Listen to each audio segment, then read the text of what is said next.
দেখুন, এই 26,000-এর চাকরি চলে যাওয়ার সময় আমরা বলেছিলাম যে এর জন্য যদি দায়ী কেউ থাকে তিনি হচ্ছে মমতা বন্দ্যোপাধ্যায়। তার নির্দেশেই এসএসসি অর্থাৎ রাজ্য সরকারেরই একটি অংশ, তারা ওএমআর রাখেনি, ওএমআর প্রিজার্ভ করেনি, ওএমআর-এর মিরর ইমেজ প্রিজার্ভ করেনি এবং সেটা উদ্দেশ্য প্রণোদিতভাবে করেনি। এরকম নয় যে করতে ভুলে গেছে বা কোনো অ্যাডমিনিস্ট্রেটিভ ভুলচুক হয়েছে, পুরোটাই উদ্দেশ্য প্রণোদিতভাবে, কারণ টাকা নিয়ে পয়সা নিয়ে অযোগ্যদেরকে ঢোকানোর জন্য।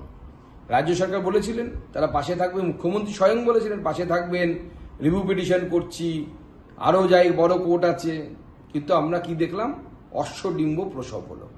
এখন শিক্ষকদেরকে বাধ্য হয়ে আবার পরীক্ষায় বসতে হবে। হাইকোর্টের যে রায়, সেই রায় বহাল থাকলো এবং শিক্ষকদের এই 26,000 শিক্ষকের এই পরিণতির জন্য যদি কেউ দায়ী থাকে তার নাম হচ্ছে মমতা বন্দ্যোপাধ্যায় এবং তৃণমূল কংগ্রেস।